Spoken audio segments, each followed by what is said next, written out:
कल अपन labour cost और labour earning वाला टॉपिक डिस्कशन कर रहे थे। ठीक है, उसके बारे में मैंने आपको नोट्स थे वो मैंने आपको लिखवा दिए थे, उसके बारे में मैंने आपको समरी समझा दी थी। उसके अपन ने कल कुछ क्वेश्चन भी किए थे। अब आज उसी के अपन दो तीन क्वेश्चन और कर लेते हैं। तो भाई सबसे पहले मैं बात करता हूँ आज क्वेश्चन नंबर 26। ये जो मैं क्वेश्चन करवा रहा हूँ ये आपको स्टडी मटेरियल से करवा रहा हूँ। ए वर्कर इज पेड 1,000 रुपये पर मंथ। एक वर्कर है जिसको अपन 1,000 रुपये पर मंथ के देते हैं। तो भाई बेसिक वेजेज हो जाएगी उसकी 1,000 रुपये, एक महीने के देते हैं तो 12 महीने के कितने हो गए, 12,000। इसके अलावा डीए देते हैं 200 रुपये पर मंथ। तो डीए देते हैं अपन वर्कर को 200 रुपये पर मंथ। तो 12 महीने का कितने का हो जाएगा, 2,400 रुपये का। ठीक है। इसके अलावा it is from practice to pay 2 month wages as a bonus each year. इसके अलावा अपन जो फर्म की प्रैक्टिस है उसके हिसाब से अपन उसको 2 महीने की वेजेज प्लस डीए की 2 महीने की वेजेज के बराबर अपन उसको बोनस देते हैं। तो भाई मैं बोनस की बात करूं तो देखो basic wages plus DA total 14,400 का है और ये है 12 महीने का। तो इसके 2 महीने के बराबर अपन बोनस दे देंगे।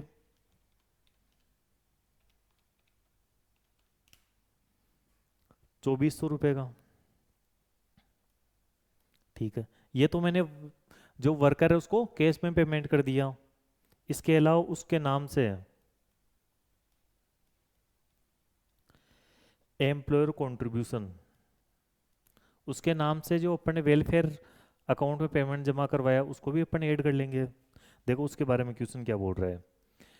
Worker contribute to 10% PF. ठीक है, जो वर्कर है एम्प्लॉय है वो 10% पीएफ जमा करवाता है। ठीक है, employer also contribute the same amount as an employee. और जितना एम्प्लॉय पीएफ में जमा करवाता है उतना ही एम्प्लॉयर करवाता है। तो सीधी सी बात है, एम्प्लॉय 10% करवाता है तो एम्प्लॉयर भी 10% करवाएगा। तो यदि मैं यहां पर बात करूं पीएफ की, और देखो मैंने बोला था कि आपको क्वेश्चन बोल देगा कि जो वेलफेयर स्कीम में जो आपने पेमेंट जमा करवाया वो कितना अमाउंट है। यदि क्वेश्चन आपको अमाउंट में दे दे तो अपन सीधा सीधा अमाउंट में ले लेते हैं। लेकिन यदि क्वेश्चन परसेंटेज में दे दे और अपन को ये बता दे कि ये किसका परसेंटेज है तो अपन उसका परसेंटेज ले लेते हैं। लेकिन देखो यहाँ पर क्वेश्चन ने अपन को नहीं बताया कि किसका परसेंटेज लेना है। ठीक है, केवल सीधा सीधा 10% दे दिया। तो यदि क्वेश्चन साइलेंट रहता है तो अपन इस मामले में जो परसेंटेज लेंगे ना वो लेंगे वेजेज का। और मैंने आपको बताया था कि वेजेज का मतलब हमेशा बेसिक वेजेज प्लस डीए मानना है। तो भाई बेसिक वेजेज प्लस डीए है 14,400, इसका 10% 1,440। The employee state insurance corporation premium is 6.5% of which 1.75% is paid by the employee. भाई जो आपने ईएसआई में जो पेमेंट जमा करवाया ना वो देखो टोटल है 6.5। ठीक है, वेजेज का। भाई ये बोल रहा है वेजेज, और आप लोगों को पता है वेजेज का मतलब मैं मानता हूं basic wages plus DA.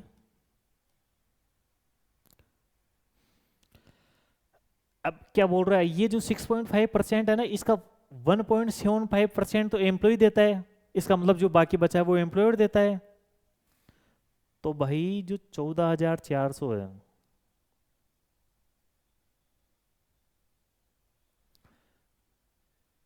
6.5 minus 1.75, 6.5 total contribution है, उसमें से 1.75 एम्प्लॉय का है तो एम्प्लॉयर का कितना है 4.75। ठीक है, तो 14,400 का अपन 4.75 कर देंगे तो ये हो जाएगा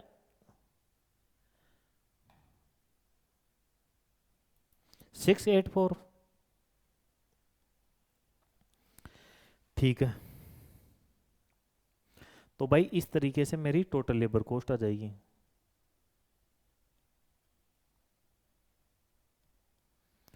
भाई मैं जो अपना वर्कर है उसको 12,000 रुपये तो मैं बेसिक वेजेस दे रहा हूँ, प्लस 2400 का मैं डीए दे रहा हूँ, प्लस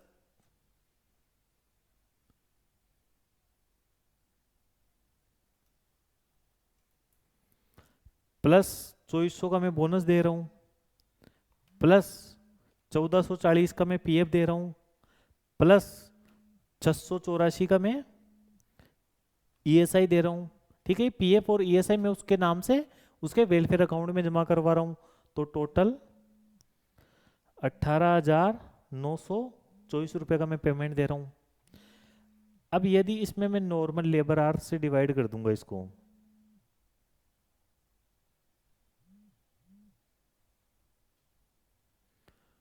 तो अपनी आ जाएगी labour cost, effective labour cost per hour.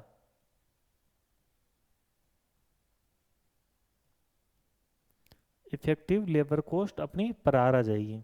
अब देखो मैं बात करता हूँ नॉर्मल लेबर आवर की। तो देखो the number of working day in a year 300। भाई साल भर में जो टोटल काम होता है ना वो 300 दिन होता है। ठीक है, और हर एक दिन 8 घंटे काम होता है। Out of which the worker is entitle to 15 days leave on full pay. इसमें से भाई साहब जो वर्कर है ना उसने 15 दिन की, अपन जो वर्कर हो उसको 15 दिन की अपन ने छुट्टियां अलाउ कर रखी है कि भाई तू 15 दिन की छुट्टियां कर सकता है, इस 15 दिन के लिए हम आपको पूरा पेमेंट कर देंगे। तो सीधी सी बात है ये 15 दिन काम नहीं होगा। ठीक है, तो रियल में जो काम होगा वो कितने दिन होगा, 285 दिन। ठीक है, और एक दिन में 8 घंटे काम होता है, तो 285 इंटू 8, 2280 घंटे। देखो यहां पर समझने लायक बात यह है कि ये जो 20 दिन है ना ये नॉर्मल आइडल टाइम है या अब नॉर्मल आइडल टाइम। तो ये जो 20 दिन है ना इस ये नॉर्मल आइडल टाइम है। कैसे भाई, क्योंकि अब ये प्लान्ड है। ठीक है, ये अपन ने पहले से वर्कर को बता रखा है। ठीक है, ये अचानक नहीं हो रहा है, ये प्लान्ड है। ठीक है, और ये हर एक ऑर्गेनाइजेशन में होता है। तो ये normal labour normal idle time है। और आप सब पता हो, आप सब लोगों को पता है कि नॉर्मल आइडल टाइम है उसकी उसके जो आर है ना वो बाकी बचे आर में अपन कैलकुलेट करके टोटल कॉस्ट से अपन चार्ज कर लेंगे। तो भाई 18,924 रुपये में वर्कर को दे रहा हूँ 2280 घंटे के लिए। तो 1 घंटे के लिए जो अपनी लेबर कॉस्ट आ जाएगी वो आ जाएगी 8.3 रुपीज की। ठीक है, ये क्वेश्चन भी हो गया अपना। अब अपन बात करते हैं क्वेश्चन नंबर 27 की। तो क्वेश्चन नंबर 27 की बात करूं मैं, in a factory working 6 day in a week. एक फैक्ट्री है जो कि वीक में 6 दिन काम करती है, 8 आवर ईच डे, और हर एक दिन 8 घंटे काम होता है। A worker is paid at the rate of 100 rupees per day.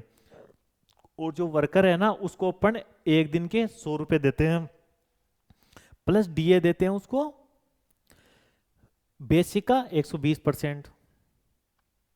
तो भाई मैं सॉल्यूशन की बात करूं तो देखो सबसे पहले अपन बात करते हैं बेसिक वेजेज की। तो बेसिक वेजेज में 100 रुपये देता हूँ एक दिन के लिए, तो 6 दिन के लिए 600 रुपये दूंगा। ठीक है, प्लस डीए की बात करें अपन लोग, तो देखो डीए के लिए क्वेश्चन बोल रहा है कि जो बेसिक है ना उसका 120% देना है। तो 600 का 120% करूंगा मैं,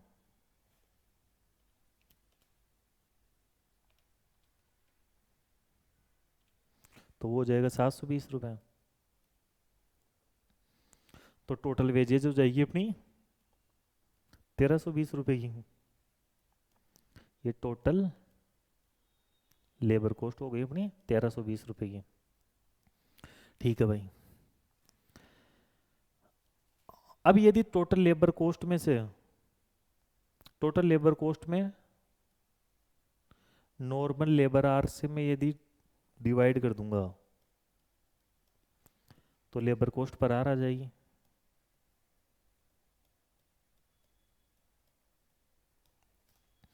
ठीक है, अब देखो एक्चुअल आर, देखो एक दिन में 8 घंटे काम होता है, तो 6 दिन में कितने घंटे काम होना चाहिए?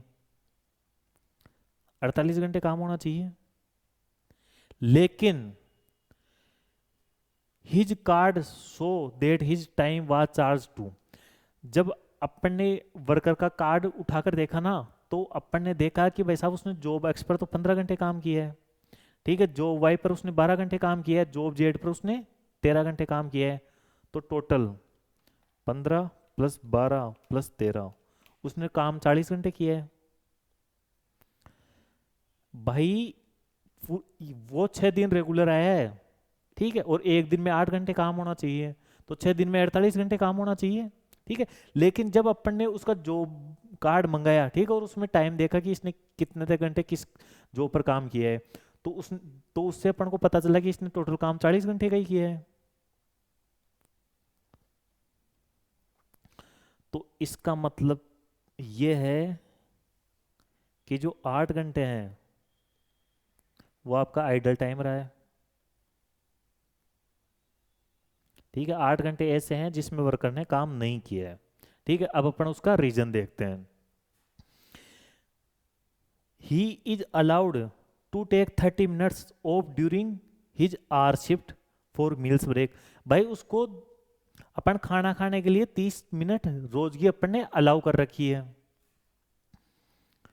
ठीक है, रोज की अपन ने उसको 30 मिनट अलाउ कर रखी है। तो देखो ये नॉर्मल आइडल टाइम है, इसके बारे में मैंने कल आपको अच्छे से समझा दिया था, ये नॉर्मल आइडल टाइम है, ठीक है, ये होना ही होना है, ठीक है, ये प्लान्ड होता है, ठीक, और ये डेली बेसिस पर होता है, ठीक है, ये अपनी वर्किंग का हिस्सा है।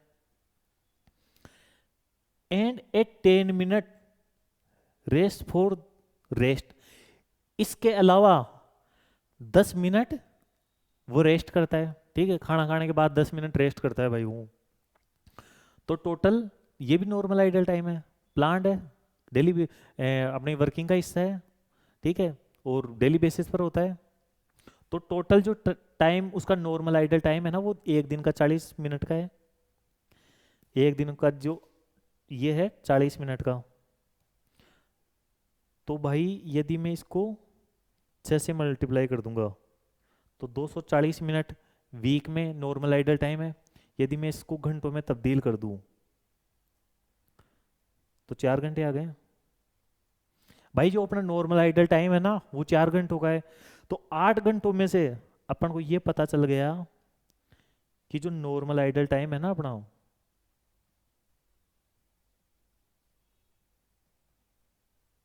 वो 4 घंटों का है।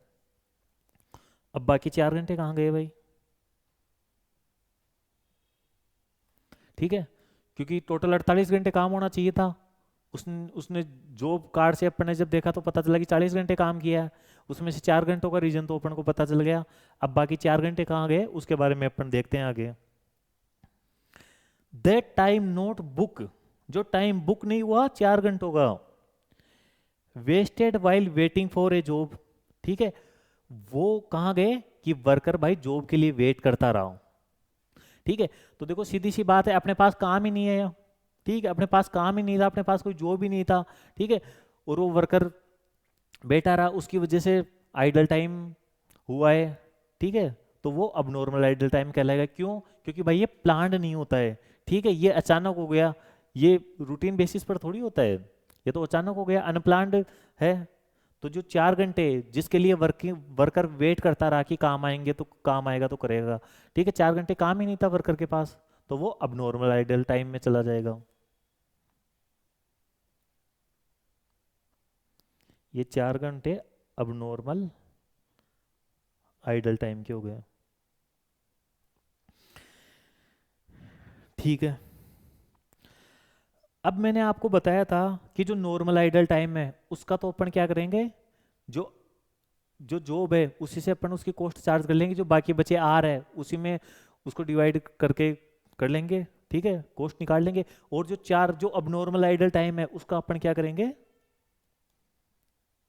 ट्रांसफर कर देंगे इसका जो भी नुकसान हुआ है कॉस्टिंग पी एंडल में।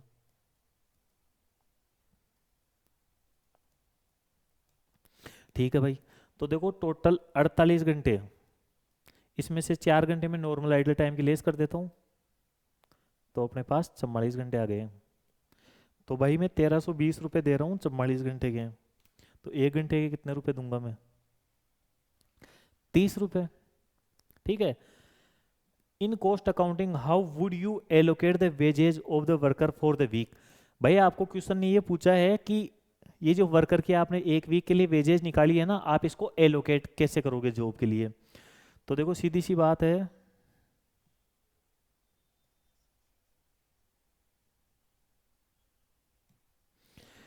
अपन वर्कर को 1 घंटे के 30 रुपए दे रहे हैं, तो जॉब अक्स के लिए अपन 450 रुपये चार्ज कर लेंगे। ठीक है। जो वाई पर अपन ने 12 घंटे काम किए, तो 30 रुपये के हिसाब से 360 रुपये चार्ज कर लेंगे। और जॉब जेड है, उसमें अपन ने 13 घंटे काम किए, तो 30 रुपये के हिसाब से 390 रुपये चार्ज कर लेंगे।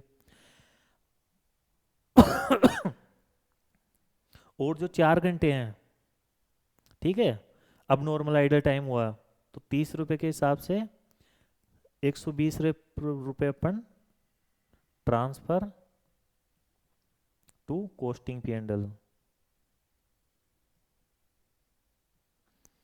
अपन ट्रांसफर कर देंगे कॉस्टिंग पी एंड एल में।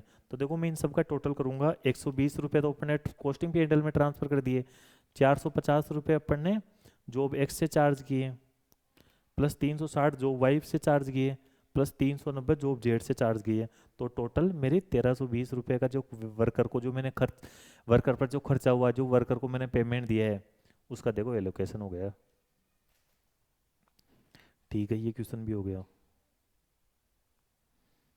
देखो इसका सॉल्यूशन आप देख सकते हो।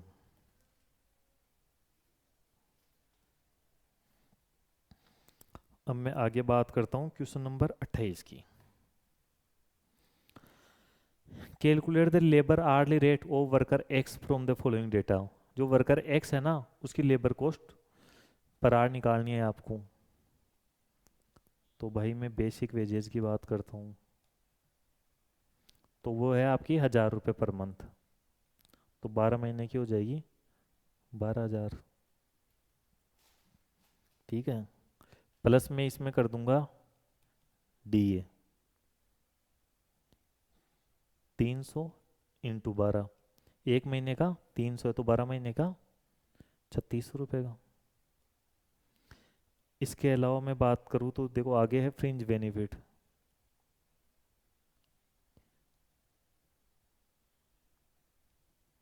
भाई 100 रुपये का मैं फ्रिंज बेनिफिट दे रहा हूँ 1 महीने का, तो 12 महीने के कितने हो जाएंगे? 1200 के।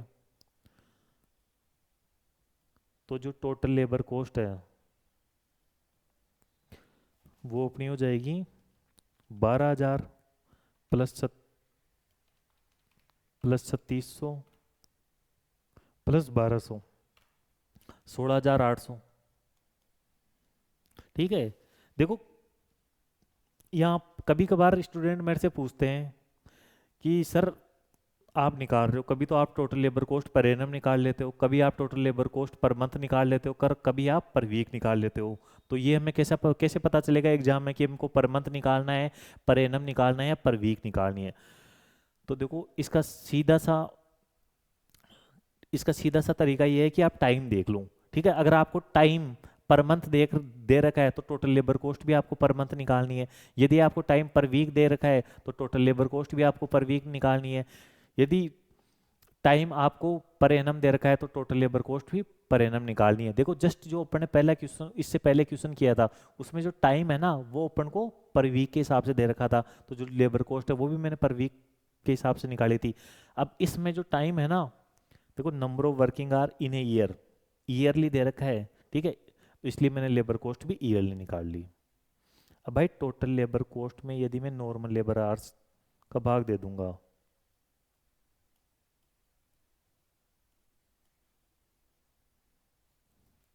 तो मेरे पास लेबर कॉस्ट पर आवर आ जाएगी। देखो साल भर में जो अपन ने काम किया है ना, वो 300 दिन किया है। ठीक है। इसमें से 20 day are availed off as a holiday on full pay in year. और अपन ने भाई वर्कर को बोल रखा है कि तू 30 दिन की छुट वो 20 दिन की साल भर में छुट्टी ले सकता है, ठीक है, इसका तेरे को पूरा पेमेंट मिल जाएगा। तो देखो ये टाइम प्लान्ड टाइम है, ठीक है। तो जो प्लान टाइम होता है वो नॉर्मल आइडल टाइम होता है, और आप सब लोगों को पता है जो नॉर्मल आइडल टाइम का जो लॉस होता है वो अपन बाकी बचे आर में डिवाइड करके ले लेते हैं। तो 300 में से यदि मैं 20 दिन लेस करूंगा तो 280, एक दिन में 8 घंटे काम होता है, तो 280 इंटू 8, टोटल 2240 घंटे काम हुआ। तो भाई 16,800 रुपये मैंने वर्कर को दिए 2240 घंटों के बदले। तो 1 घंटे के लिए जो मेरी लेबर कॉस्ट पर आ जाएगी ना, वो आ जाएगी 7.5 रुपये। ये क्वेश्चन भी हो गया, ठीक है। इस टॉपिक पर मैंने आपको लगभग 5-6 क्वेश्चन करवा दिए, ठीक है, और ये आपके लिए इनफ है। और अगर आप प्रैक्टिस करना चाहो तो आप कर सकते हो। बाकी जो जो कंसेप्ट है वो मैंने सारे यहाँ पर ले लिए हैं, तो अगर आप कुछ और भी क्वेश्चन करते हो तो आप वहाँ पर कहीं पर भी अटकोगे नहीं, क्योंकि जो कंसेप्ट है वो मैंने आपको सारे समझा दिए हैं। अब देखो आज अपन नए टॉपिक की तरफ चलते हैं। 2 टॉपिक हो गए अपने कंप्लीट।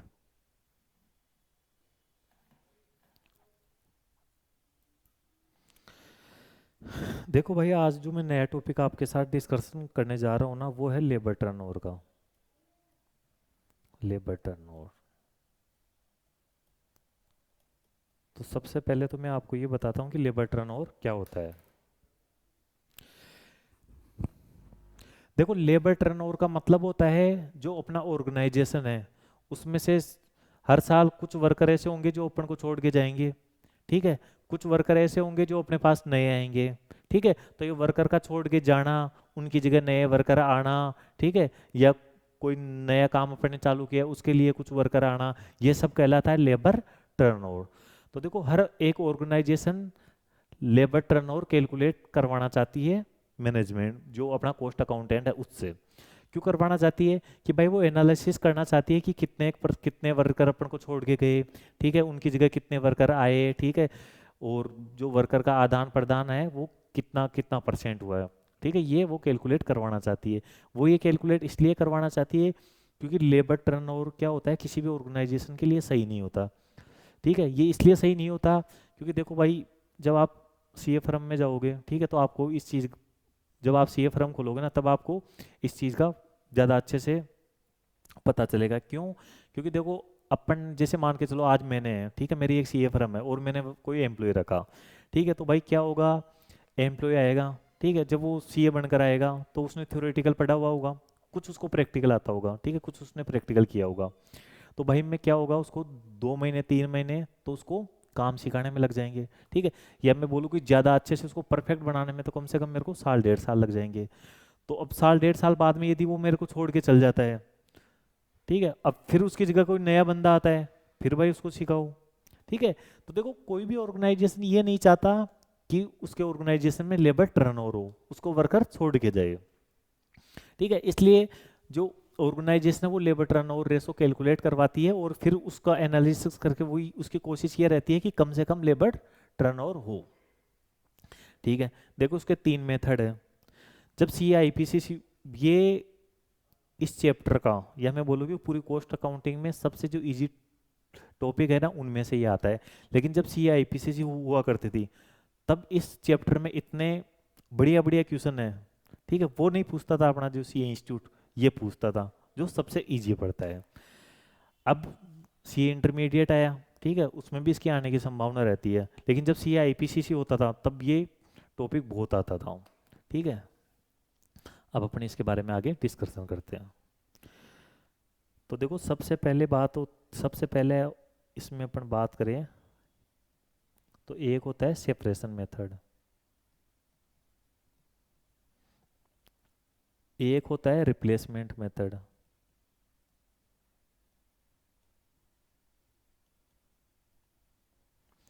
एक होता है फ्लक्स मेथड।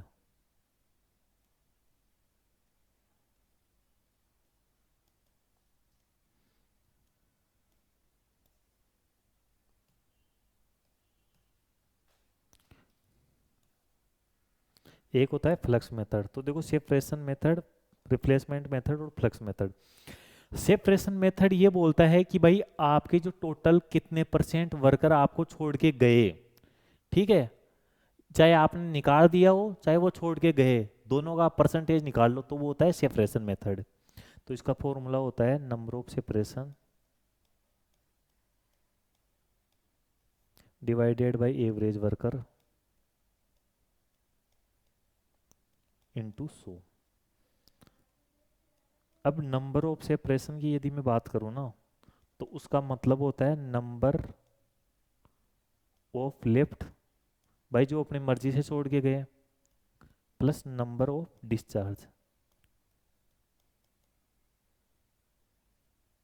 जिनको अपन ने निकाल दिया, मतलब टोटल अपनी ऑर्गेनाइजेशन से कितने वर्कर गए, ठीक है, वो होता है अपना सेपरेशन मेथड। अब रिप्लेसमेंट मेथड की यदि मैं बात करूं, तो इसका फॉर्मूला होता है number of replacement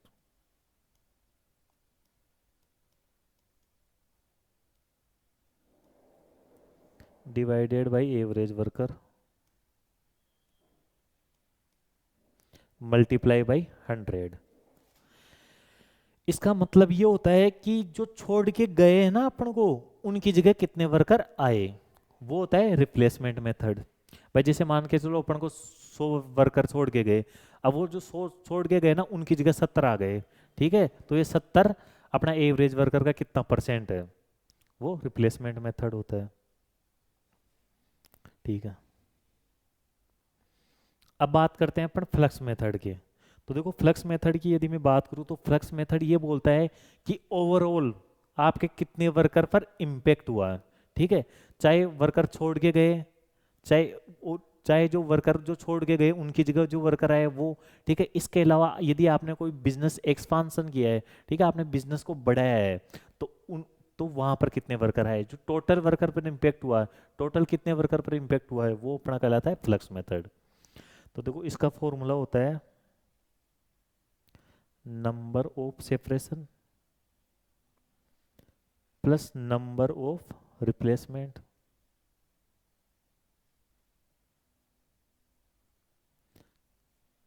plus number of new recruits. भाई जो अपन ने बिजनेस एक्सपांसन किया है, ठीक है, जो छोड़ के गए उनकी जगह नहीं, भाई आपने कोई बिजनेस है, ठीक है, वो आपने बढ़ाया है, ठीक है, तो सीधी सी बात आपको नए वर्कर अपॉइंट करने ही पड़ेंगे, तो वो डिवाइडेड बाय एवरेज वर्कर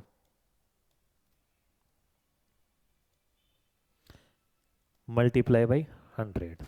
ठीक है, ये तीन फॉर्मूले आपको लगाने हैं और आपका लेबर टर्न और आ जाएगा निकल के। अब अपन इसके एग्जाम्पल करते हैं।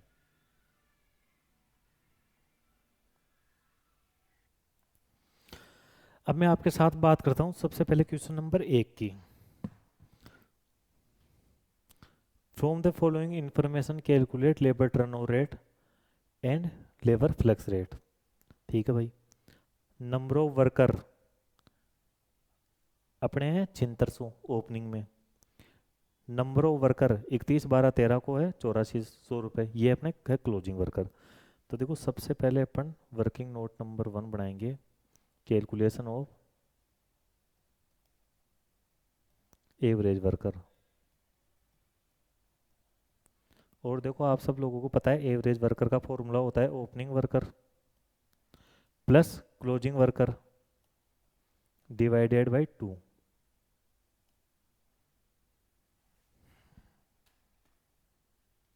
ठीक है, ये हो गए 800 वर्कर, सॉरी 8000 वर्कर। ठीक है, during the year 80 worker left, 80 worker भाई अपने को छोड़ के चले गए, वाइल जबकि 320 वर्कर वर डिस्चार्ज, 320 वर्कर को अपन ने निकाल दिया। तो भाई मैं नंबर ऑफ सेपरेशन की बात करूं, तो देखो वो अपने हो जाएंगे 80 plus 320, 400 worker.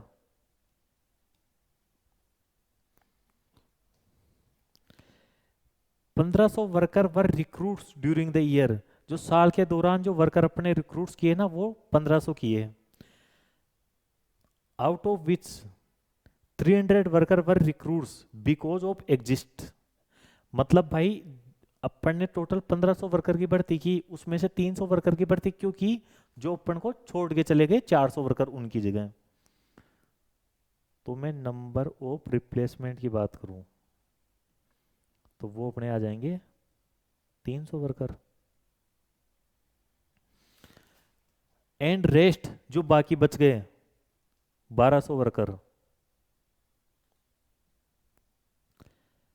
Were recruits in accordance with the expansion plan.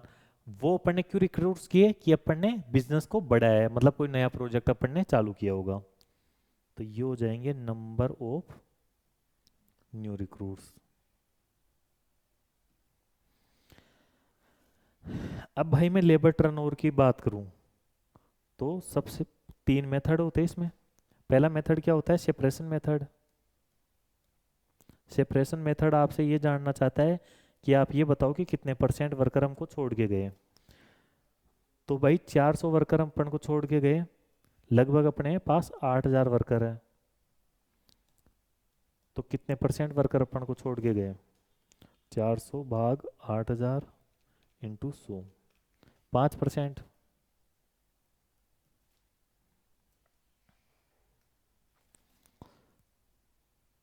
अब मैं बात करता हूँ रिप्लेसमेंट मेथड की।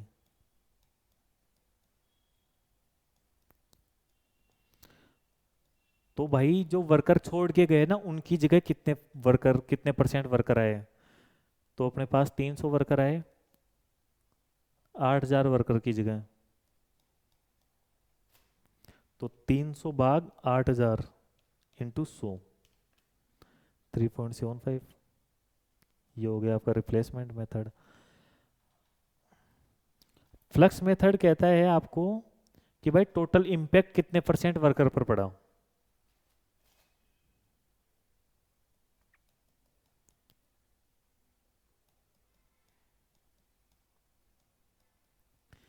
इसका फॉर्मूला होता है नंबर ऑफ सेपरेशन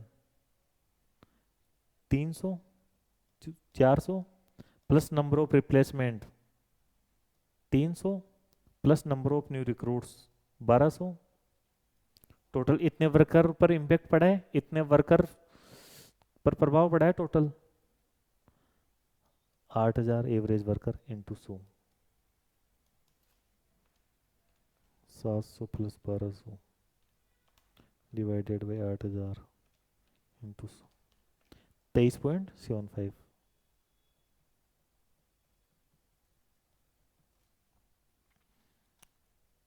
ये हो गया आपका। ठीक है, ये देखो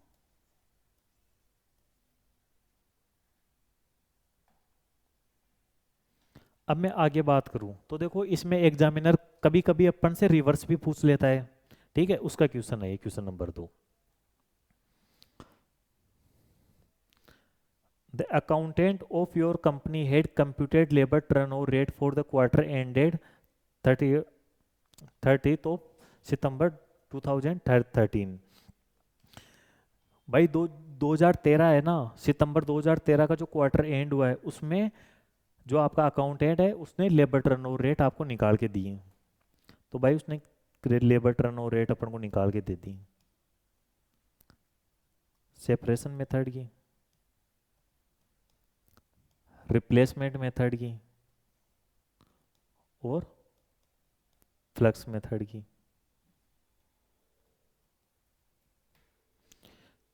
14% उसने निकाल के दी फ्लक्स मेथड की और रिप्लेसमेंट मेथड की निकाल के दी उसने 8% और सेपरेशन मेथड की निकाल के दी उसने 6%।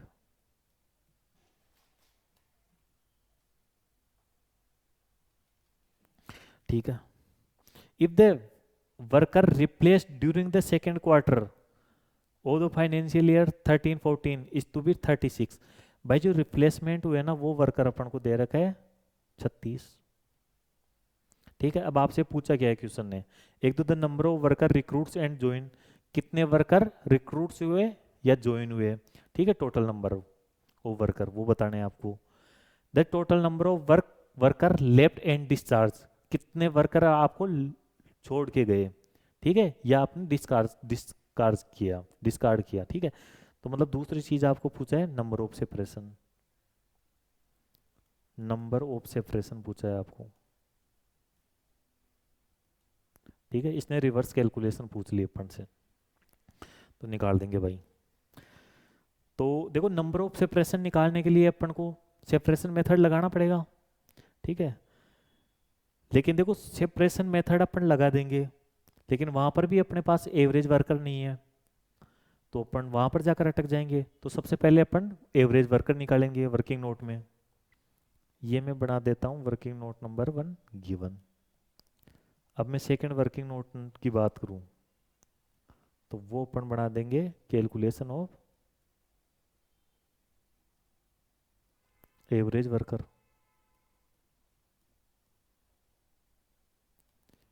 तो देखो एवरेज वर्कर अपन निकाल सकते हैं रिप्लेसमेंट मेथड से, ठीक है, क्योंकि उसमें अपन को बहुत सारी जानकारियां दे रखी है। तो रिप्लेसमेंट मेथड का फॉर्मूला क्या होता है, नंबर ऑफ रिप्लेसमेंट वो है अपना 36, ठीक है। एवरेज वर्कर अपन को निकालने हैं, मल्टीप्लाई बाई 100, और जो रिप्लेसमेंट मेथड में परसेंटेज है वो है 8, तो 8 इक्वल्स टू 3600 बराबर एवरेज वर्कर। तो एवरेज वर्कर इधर आ जाएगा, और ये 8 इधर डिवाइड में चल जाएंगे, तो 3600 में मैं 8 का भाग दूंगा, तो अपने जो एवरेज वर्कर है वो 450 आ गए, ठीक है। अब अपन आराम से सेपरेशन मेथड लगा सकते हैं। तो देखो मैं सॉल्यूशन की बात करूं, तो पहले मैं सेकंड नंबर का सॉल्यूशन करता हूं। वो अपन को पूछा था कैलकुलेशन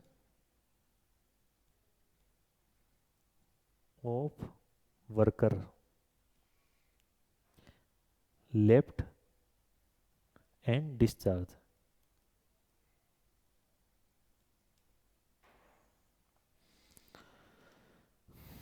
तो भाई ये कितना परसेंट है अपने पास, 6%, ठीक है।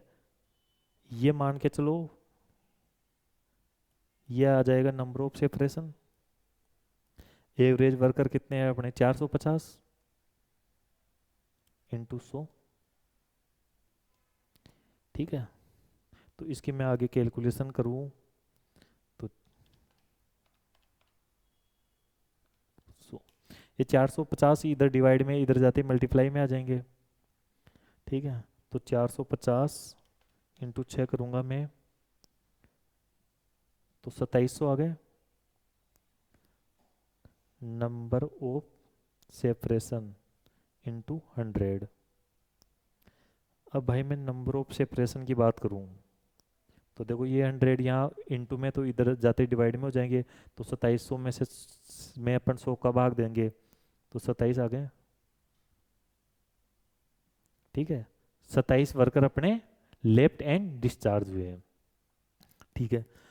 अब दूसरा क्वेश्चन अपन से पूछ रहा है कि number of worker recruits and join, भाई कितने वर्कर आपने अपनी ऑर्गेनाइजेशन में पिछले साल नए अपॉइंट किए हैं, वो निकाल के बताओ आप, ठीक है, वो भी अपन बता देंगे। तो देखो वो अपन निकाल सकते हैं फ्लक्स मेथड से,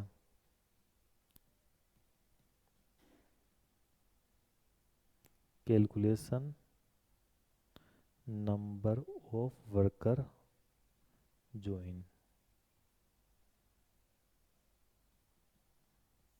वो मैं यहाँ निकालूंगा। देखो फ्लक्स मेथड में परसेंटेज अपन को दे रखी है 14%, ठीक है, 14%, ठीक है।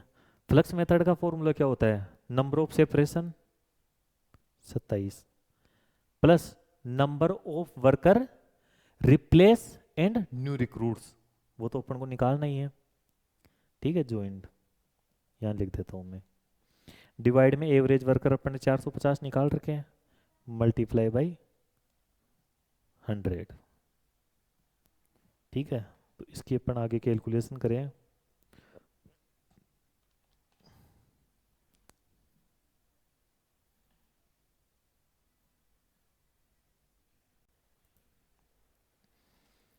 तो देखो 450 इंटू 14, ये अपने पास आ गए 6300। ठीक है, 27 प्लस ज्वाइंट इंटू 100, ये इधर जाते ही मल्टीप्ल मतलब ये भाग में चल जाएंगे, तो 63 आ जाएंगे, 27 प्लस ज्वाइंट। ठीक है, अब मैं ज्वाइंट की बात करूं तो ये 27 इधर प्लस में, इधर जाते हैं माइनस में, तो भाई 63 में से यदि मैं 27 लेस कर दूंगा तो मेरे पास 36 वर्कर आ जाएंगे। ठीक है, ये अपन से क्वेश्चन ने पूछा था और मैंने ये निकाल दिया, दोनों चीज़ें मैंने निकाल दी जो जो मेरे को पूछी थी। ठीक है, इसमें रिवर्स कैलकुलेशन, तो इसमें नॉर्मल जो रेट है उसके भी क्वेश्चन आ जाते हैं और कभी कभी रिवर्स वाले क्वेश्चन भी आ जाते हैं। ठीक है, बहुत इजी है ये टॉपिक है, और ये अगर आ जाता है आपके एग्जाम में तो एक तरीके से फ्री के नंबर है। ठीक है, इस पर अपन बेस एक और क्वेश्चन करते हैं।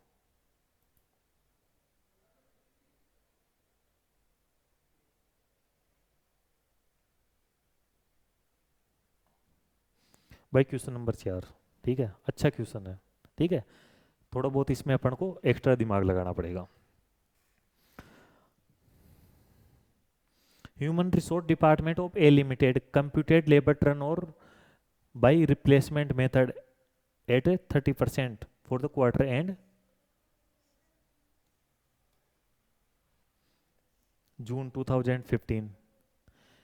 भाई मैं बात करूं रिप्लेसमेंट मेथड की, ठीक है, तो उसकी आपको रेट दे रखी है 3%। During the quarter fresh recruits of 40 worker made.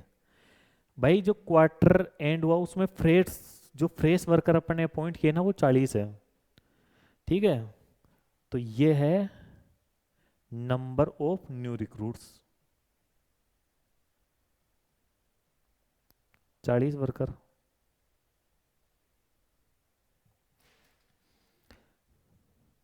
ठीक है, the number of worker at the beginning and and, मतलब साल के शुरुआत में आपके पास 990 वर्कर थे और साल के एंड में 1010 वर्कर थे।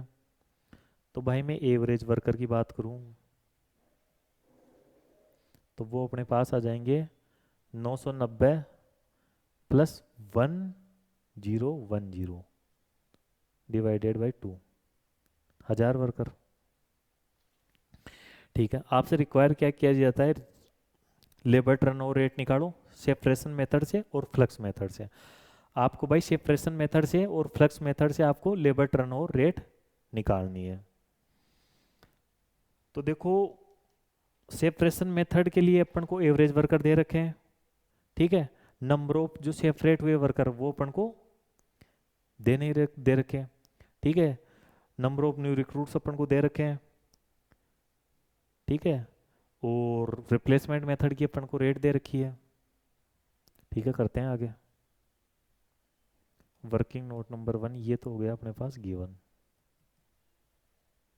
ठीक है, वर्किंग नोट नंबर 2 बनाऊंगा मैं, कैलकुलेशन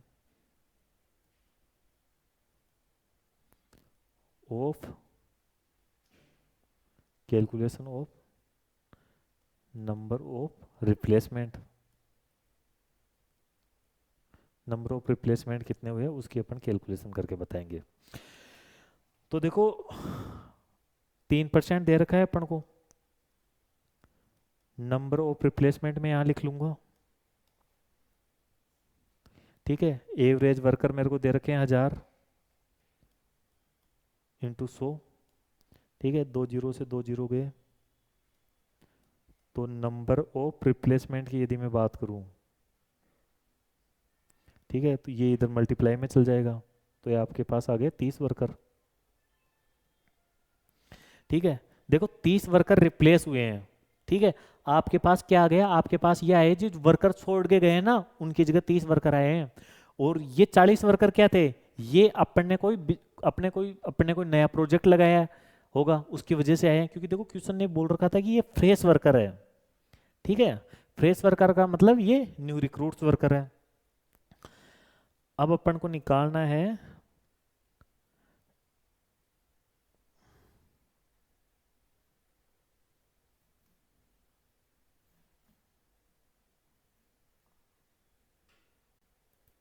देखो सबसे पहले अपन अब इसमें निकालेंगे नंबर ऑफ सेपरेशन, ठीक है, नंबर ऑफ सेपरेशन। भाई देखो ये दिमाग वाली चीज है, ठीक है। इसमें इस क्वेश्चन में जो मेन चीज है ना, जो दिमाग वाली जो नई चीज आई है, वो ये वाली है। देखो भाई सीधी सी बात है, अपने पास साल के शुरू में 990 वर्कर थे, ठीक है। 30 वर्कर अपने रिप्लेस किए जो छोड़ के चले गए उनकी जगह। इसके अलावा 40 वर्कर अपने न्यू रिक्रूट्स किए, ठीक है। 990 वर्कर अपने पास साल के बिगनिंग में थे, 30 वर्कर अपने रिप्लेस किए, प्लस 40 वर्कर अपने पास न्यू रिक्रूट्स हुए। टोटल अपने पास वर्कर साल के एंड में है ना, वो होने चाहिए 1060। जबकि जो अपने पास साल के एंड में जो वर्कर है ना, क्लोजिंग वर्कर, वो है 1010। तो भाई सीधी सी बात है, जो 50 वर्कर गायब हुए ना, वो कहाँ हुए, सीधी सी बात है, वो अपन को छोड़ के चले गए। तो नंबर ऑफ सेपरेशन आ गए 50 वर्कर। देखो दोबारा से सुनना, साल के शुरू में अपने पास 990 वर्कर थे, ठीक है। उसके बाद में अपन ने 30 वर्कर अपॉइंट किए रिप्लेसमेंट मेथड के तहत, जो अपन को छोड़ के गए थे, तो अपने पास 1020 वर्कर हो गए। उसके अलावा अपन ने 40 वर्कर और ऐड कर दिए, ये अपने फ्रेश वर्कर के लिए अपॉइंट किए। तो टोटल अपने पास 1060 वर्कर होने चाहिए थे, जबकि अपन देख रहे हैं तो अपने पास केवल 1010 वर्कर बचे हैं, ठीक है। तो भाई साहब 50 वर्कर क्या हुआ, 50 वर्कर अपन को छोड़ के चले गए, ठीक है। अब अपन को रेट पूछी थी सेपरेशन मेथड से और फ्लक्स मेथड से, तो भाई मैं सॉल्यूशन कर दूंगा इसका सेपरेशन। यदि मैं सेपरेशन रेट की बात करूं, तो वो अपने पास आती है नंबर ऑफ सेपरेशन, उसका फॉर्मूला क्या होता है, number of separation 50 worker divided by average worker 1000 into 100, 5% आ गई, ठीक है। इसके बाद में यदि मैं फ्लक्स मेथड की बात करूं,